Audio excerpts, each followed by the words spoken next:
Está con nosotros la congresista Indira Wilca, vocera de Nuevo Perú, no sé por qué le digo Wilca, le cambio el apellido sin querer, por cierto. Congresista, ¿cómo está? Bienvenida. Gracias por estar aquí en Cara a Cara. Bueno, hoy hubo junta de portavoces, una convocatoria bastante abierta. La agenda decía, vamos a reunirnos para tomar decisiones respecto de la coyuntura política actual. ¿Cómo fue la reunión? ¿Hubo alguna precisión en realidad? Bueno, finalmente se llegó a un acuerdo, pero es cierto que la convocatoria y el inicio de la reunión que hemos tenido, que digamos marca el inicio de esta legislatura con nuevos portavoces, con nuevas bancadas dentro de la Junta de Portavoces, un poco que lo que intentó es leer la coyuntura en la que estamos, ¿no? Una coyuntura marcada por un lado, el tema del adelanto de las elecciones generales que ha sido planteada por el Ejecutivo, que aún no hemos empezado a abordar, que es algo que algunos planteamos, es decir, no terminamos de cerrar el proceso de reinstalación de las comisiones. Y mientras no haya ese proceso cerrado, discutir un proyecto de ley con que tiene ese peso, esa gravedad, se hace un poco complicado, ¿no? Y lo otro es, claro, al Congreso también le corresponde asumir su labor de representación, fiscalizar, en fin, las acciones del gobierno. Y entonces un poco por ahí se quiso empezar la discusión, ¿no? Con esta propuesta de, en algún momento, sé que durante la mañana algunos colegas míos hablaron, yo no sé si de repente midiendo tanto su reacción, pero de una vacancia. De un pedido de vacancia al presidente. Mire, yo, por este audio que se ha hecho solamente público. Para tenerlo muy claro, nosotros como bancada de ninguna forma pensamos siquiera en la posibilidad de una vacancia a propósito de un hecho como este. Un hecho que puede sí para algunos tener un peso, puede suscitarle desconfianza. A mí personalmente me parece una acción poco prolija y hasta un poco torpe, ¿no es cierto?, en medio de una reunión importante en la que no el contenido de lo que se dijo, sino creo que la manera en la que finalmente se manejó esa información debió haber sido más cuidada. Ahora, pero tengo entendido que hubo un pedido expreso de dejar los equipos celulares. Claro, pero uno sabe que en una reunión con tanta gente hay que tomar las previsiones. Y la reunión era con autoridades, ¿no? Bueno, hay que tomar siempre las previsiones porque, claro, estamos en medio de un proceso de conflictividad. O sea, no es solamente el hecho de la reunión, sino es que estamos en un proceso de conflictividad en la que hay desconfianza, en la que incluso los interlocutores, que somos las autoridades, no contamos con la confianza de los ciudadanos. Entonces, dejar esto de manera tan suelta no era lo mejor. Pero ya, más allá de eso, el tema de fondo sigue latente. El tema de fondo es cómo hacemos para, como Estado, encontrar una respuesta a los conflictos sociales en torno a proyectos mineros, cuando el cuestionamiento es, por ejemplo, problemáticas ambientales. Ese es el problema de fondo. Y yo creo que estos anuncios de vacancias y cuestionamientos que pasan más por la confrontación cotidiana en la que ya está casi acostumbrándose el Congreso a estar con el gobierno, no ayudan a justamente resolver el tema de fondo, en el caso de María. La presencia del nuevo presidente del Congreso, de Pedro Olaechea, de alguna manera hace que uno empiece a mirar cuál va a ser el actuar, la dirección que va a tener desde el Congreso para tratar de disminuir estos ánimos de confrontación que ha sido constante en realidad en lo que va de este gobierno, de estos 3 últimos años.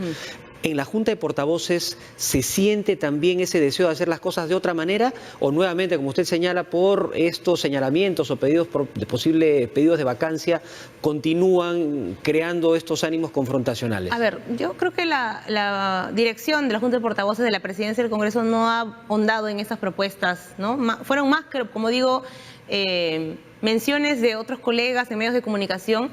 Al final, en la Junta de Portavoces lo que se ha acordado es invitar a los ministros para que informen al Parlamento de lo que se ha suscitado alrededor de estos hechos, no solamente del famoso audio o de los audios que ahora se están difundiendo, sino de las razones de fondo que originaron esta situación de conflicto.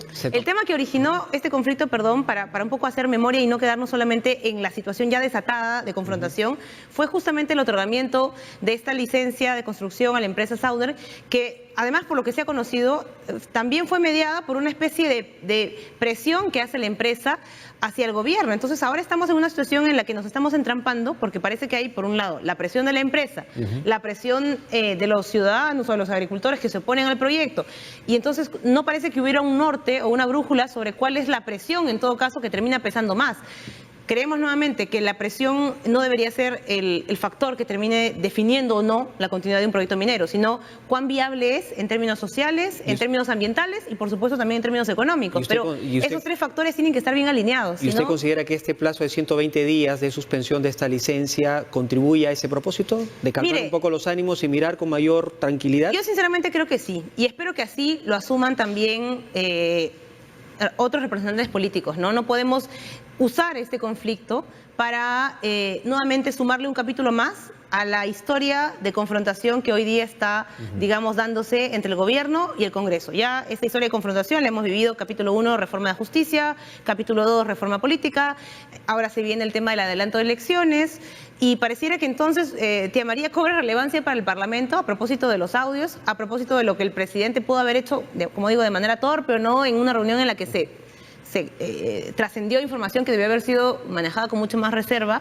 Entonces pareciera que es un capítulo más. Para nosotros no es un capítulo más. Nosotros en julio, cuando empezó justamente ya las primeras reacciones a lo que fue la entrega de la licencia de construcción, sí planteamos una moción de interpelación, porque es el canal que tenemos en el Parlamento para pedir que un ministro venga, comparezca y explique cuáles son justamente las razones técnicas, políticas, sociales para otorgar esta licencia y reactivar un proyecto minero que ya venía con 2 momentos de conflicto previo en 2 gobiernos anteriores, que ya tenía un conjunto de observaciones técnicas que nunca estuvieron bien subsanadas, ¿no? Entonces, ese tema de fondo es el que debería estar hoy, creo, en nuestra discusión, más que la situación de si el presidente puede ser vacado o no puede ser vacado, eso no. Y en esta reunión de la Junta de Portavoces, ¿han visto un poco más allá del problema de Tía María? Por ejemplo, que Yabeco ya tenemos algunas repercusiones. Es decir, si hay un ánimo de confrontación, esto podría terminar activando otros conflictos latentes en el sur de nuestro país, que están ahí, que están vigentes. Sí, evidentemente ha sido materia de preocupación de todas las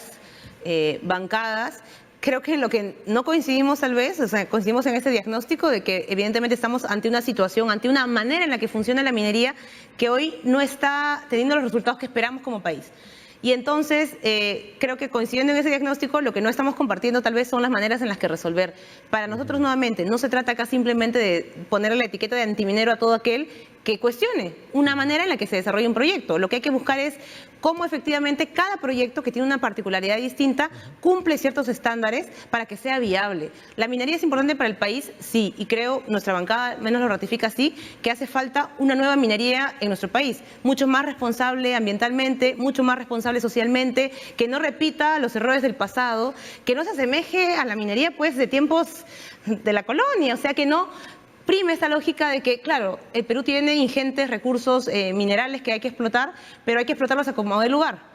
Porque mejor es que los exportemos y que los saquemos del subsuelo a que, entre comillas, ahora, se queden ahí. Pero para poder tiene que haber una mejorar, para hacer más, digamos, una minería más responsable, se necesita que también el Ejecutivo, el Ministerio de Energía y Minas, las entidades que tienen la obligación de velar por cuidar el medio ambiente, en fin, hagan bien también su trabajo.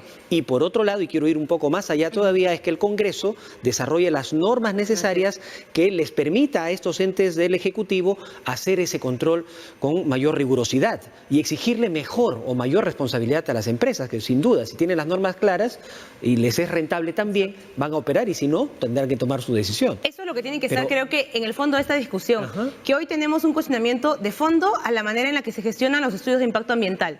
Mire, a propósito de los conflictos que hubieron en nuestro país en años anteriores, justamente se fue generando una nueva institucionalidad ambiental. O sea, es decir, por ejemplo, cuando ocurre la primera explosión de conflicto en Tía María, no teníamos una instancia independiente que revisara justamente los EIAs.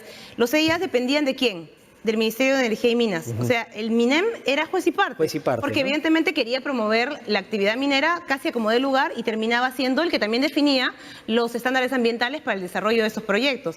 Se pudo sacar adelante el SENACE, pero hoy incluso el MINEM sigue definiendo cuáles son los términos de referencia para los EIAs. Entonces requerimos mucho mayor independencia para lo que tiene que ver con las políticas ambientales. Nos está ganando el tiempo, en realidad ya no nos queda tiempo, pero no quiero dejar de mencionar lo que ha dicho el defensor del pueblo, Walter Gutiérrez, quien ha dicho o ha puesto en entredicho la credibilidad del Consejo de Minería como consecuencia de este audio que se ha dado a conocer con la participación del presidente. ¿Qué opina usted de esta opinión del No he escuchado completa las declaraciones del defensor. Creo que, como digo, más allá de lo que ha suscitado el audio, lo que hay que garantizar es que la decisión de este Consejo de Minería a lo que nos lleve es a subsanar el problema de fondo.